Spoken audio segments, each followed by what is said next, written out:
Good morning friend, welcome back to my channel. তোমরা সকলে কেমন আছো? আশা করি সকলেই ভালো আছো। আর তোমাদের ভালোবাসা ও আশীর্বাদে আমিও কিন্তু অনেক ভালো আছি। তবে অনেক ভালো আছি বলবো না, তবে আছি মোটামুটি। তো এখন দেখো একদম ভোর সকালবেলায়, আর আকাশে কেমন মেঘ মেঘ ভাসছে। আর এদিকে দেখো আগের দিন রাত্রে মানে গতকাল রাত্রে এত বৃষ্টি হয়েছে, সকালবেলার ওয়েদারটা না ভিজে ভিজে। আর এই যে ছাদের উপরে যে গাছগুলো লাগিয়েছিলাম, গাছগুলোতে কিন্তু ভালোই ফুল ফোটে আর কড়ি হয়। তো তোমাদের সাথে সেই কথাগুলো শেয়ার করা হয় না, আর ভালোই কিন্তু এখানে ফুল ফোটে। তো দেখো এখন সকালবেলার প্রথম কাজ হলো আমার চা বানানো। তোমরা অনেকেই জানো যে আমি কিন্তু সেভাবে আমাদের বাড়িতে চা হয় না। ওই যে বললাম গতকাল রাত্রে বৃষ্টি হয়েছে, যার কারণে কিন্তু চাটা সবাই একটু ঠান্ডা ঠান্ডা হয়েছে। তো যার কারণে সবাই চাটা খাওয়ার জন্য বলছিল, আর সবারই একটু ঠান্ডাও লেগেছে। কদিন আমাদের উপর দিয়ে যা যাচ্ছে তোমাদেরকে একটু বলবো, তোমরা হয়তো কম বেশি বুঝতেই পারছো। তো যাই হোক, এখন দেখো আমি এখানে বানিয়ে নিচ্ছি আদা চা। আর আমাদের বাড়িতে সাধারণত আদা চা, লাল চা এইটাই খাওয়া হয় সাধারণভাবে। আর যেহেতু সবারই একটু মানে মাথা ব্যথা, গলা ব্যথা, ঠান্ডার প্রবলেমটাও হয়েছে, আর ঠিকঠাক করে তো এই কদিন স্নান খাওয়া দাওয়া ঠিকঠাক করে হয়নি, যার কারণে এরকম মানে শরীরটা ঠিকঠাক নেই বলতে পারো। বলতে পারো যে দুপুরে স্নান করেছি 5টার সময়, যার কারণে কিন্তু আমারও শরীরটা খুব একটা ভালো না। তো মোটামুটি কাজ আমাদের বাড়িতে কমপ্লিট হয়ে গেছে। তোমরা অনেকেই বলছিলে যে কত দূর কমপ্লিট হয়েছে, তো সেটাই তোমাদেরকে একটু আপডেট দিলাম। তো সম্পূর্ণটা এখনও কমপ্লিট হয়নি। মোটামুটি যাই হোক করে এখন ঘরগুলোতে আমরা কিন্তু থাকা শুরু করেছি। তো নেক্সট ভিডিওতে তোমাদেরকে সেটা বলবো বা দেখাবো। আর এখন দেখো আমার চা করা কমপ্লিট হয়ে গেছে, আর এখন দেখো আমার বাবার প্লেট সাজাচ্ছি। তো আমার বাবাকে কিন্তু রোজ সকালে এইভাবেই দিতে হয় 1 গ্লাস উষ্ণ গরম জল, মুড়ি আর চা। বিস্কিট তেমন একটা খায় না, তো এক একজনের এক এক রকম বলতে পারো যে আবদার। তো এটা ছিল বাবার চা। এবার মায়ের চাটা দেবো। মায়ের চার কিন্তু এটাই কাপ।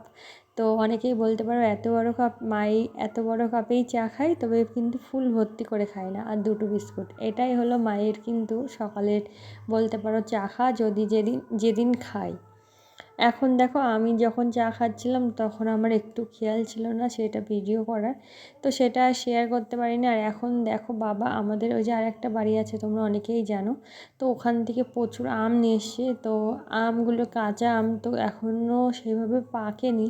আর ওখান থেকে না মানে লোকেরা পেড়ে নিয়ে যায়, যার কারণে কিন্তু বাবা সমস্ত আমগুলোই বাড়িতে নিয়ে এসছে। তো সেগুলো কিছুটা কার্বাইড দেওয়া হয়েছে, আর কিছু আম আমি এখানে দেখো আচার বানাবো বলে কেটে নিয়েছি। আর এখন এগুলোকে রৌদ্রে দেব, এখন লবণ আর হলুদ লাগিয়ে। তো অনেকেই বলতে পারো লবণ না নুন, তো যাই হলো লবণ নুন যেটাই বলো না কেন সেটাই দিয়ে দেখো ভালো করে মাখিয়ে রাখছি। আর এই যে দেখতে পাচ্ছ এই দিনের কিন্তু এই আমগুলোকে আমি রৌদ্রে দিয়েছিলাম।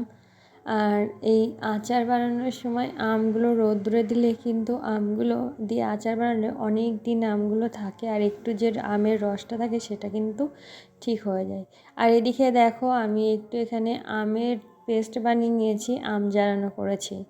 আর এদিকে দেখো এরা কিভাবে শুয়ে আছে একজন আর একজনের উপরে, কিন্তু এত ভালো লাগছিল, তো ভাবলাম তোমাদের সাথে একটু শেয়ার করি। যতই বৃষ্টি হোক, বন্যা হোক, তো এরা কিন্তু আমাদের বাড়ি থেকে যায় না। আর তোমরা অনেকেই জানো আমার কিন্তু একবারে বেড়ালে কামড়ে দিয়েছিল, তো তবুও কিন্তু এখনও এদের সেই বলতে পারো মায়া ও ভালোবাসা ছেড়ে বেরোতে পারিনি।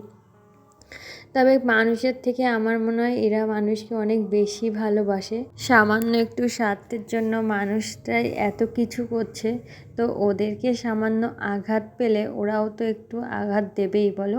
তো হয়তো আমি ওদেরকে সেই সময় একটু বলতে পারো যে মনের ভুলে চাপ দিয়েছিলাম বলে ও বুঝতে না পেরে আমাকে কামড়ে দিয়েছিল। আর তাছাড়া কথাই আছে নিজের দাঁত তাই সুযোগ পেলে ছাড়ে না। তো এরা তো জন্তু জানোয়ার বলতে পারো, আর মানুষ মানুষ তো আরও ভয়ঙ্কর জীব বলতে পারো। তো তার ভেতর দিয়ে আমাদের কিন্তু বিশ্বাস, ভালোবাসা সব কিছু নিয়েই চলতে হবে। তো দেখো এরা কিন্তু এত করছিলাম, কোনো রকম সাড়া দিচ্ছে না। আর সারাটা দিন দুটো বিড়ালে খেলা করে ঘুমায়, সে সারাদিন যে কি করে তো তোমরা বলে বোঝাতে পারবো না তোমাদেরকে, কারণ সব কিছু কিন্তু তোমাদের সামনে আমি তুলে ধরতে পারি না। আর দেখো আমি ওর সঙ্গে খেলা করছিলাম বলে ও পা দিয়ে দিয়ে আমার ফোনটাকে সরিয়ে দিচ্ছে, বলতে পারো ক্যামেরার পরে পা দিচ্ছিল, তো দেখতেই পাচ্ছ সেটা আর কেমন করে ঘুরপাক খাচ্ছে। আর এদের কারণে আমাদের বাড়িতে কোনো পোকামাকড় কিছুই কিন্তু আসতে পারে না, এতটা শিকারি বিড়ালগুলো। তো যাই হোক, এখন দেখো আমরা চলে এসেছি স্নান করে ছাদে। এখনও দেখতেই পাচ্ছ বাড়িঘরের কিন্তু অবস্থা ভীষণ খারাপ।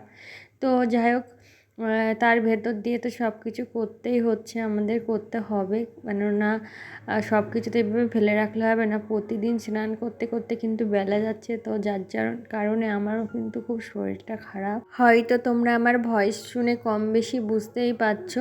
তো আজকে স্নানটা অনেকটাই তাড়াতাড়ি করেছি। আর আগেই তো তোমাদেরকে দেখিয়েছি যে আম কেটেছিলাম, সেই আমগুলোকে কিন্তু আমি রোদ্রে দিয়েছি। আর আমগুলো দিয়ে কি হবে তাও অত সময় তোমরা নিশ্চয়ই বুঝতে পেরে গেছো। তো এইখানে দেখো আমগুলোও কিন্তু অনেকটাই জল শুকিয়ে এসেছে আমের গা থেকে, দেখতেই পাচ্ছ। আর অনেকগুলো আম, আর এখন যাব ঠাকুর ঘরে পুজো করে নেব। তো তোমরা ভিডিওটি কন্টিনিউ করো, আশা করি আজকের এই ভিডিওটি তোমাদের অনেক ভালো লাগবে। যারা এত সময় পর্যন্ত আমার সাথে আছো অথচ ভিডিওটিতে লাইক করতে ভুলে গেছো, অবশ্যই ভিডিওটিতে একটা লাইক করে দিও। আর যারা আমার চ্যানেল নতুন ভিজিট করছো, যাদের যদি একটুও ভালো লেগে থাকে ভিডিওটি, তাহলে অবশ্যই চ্যানেলটি সাবস্ক্রাইব করে আমার পাশে থেকো এরম ধরনের ভিডিও দেখার জন্য। আর আমি কিন্তু আমার ব্লগ ভিডিওর সাথে সাথে প্রতিনিয়ত গুরুত্বপূর্ণ তথ্যগুলো তোমাদেরকে দেওয়ার চেষ্টা করি। তো এখন দেখো ঠাকুরঘরে চলে এসেছি, আর এখন কিন্তু আমার পুজো করা কমপ্লিট হয়ে গেছে। তো রোজ কিন্তু আমার এটা মাস্ট, যেমনভাবেই হোক না কেন, যেখানেই থাকি না কেন আমরা, কিন্তু ঠাকুর পুজোটা কিন্তু আমার না দিলে মনে হয় যেন সারাদিনটাই যেন কেমন একটা মানে অস্বস্তিতে কাটে।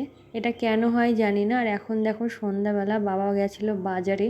তো তোমরা অনেকেই জানো গ্রামে বাস করি, তবুও দেখো এখন সবজি সমস্ত কিছুই আমাদের কিনে খেতে হচ্ছে, কারণ এই মুহূর্তে আমাদের তেমনভাবে কোনো সবজি মাঠেতে নেই। আর মাঠের সমস্ত জমিগুলোতেই লিজ দেওয়া হয়েছে, কিছু জমি বাবার কাছে আছে, সেগুলোতে কিন্তু এখন সবজি নেই, যার কারণে দেখো বাবা সবজি নিয়ে এসে। আর এটা কি বলো তো, এটা হলো তাল শাঁস, তোমরা অনেকেই জানো।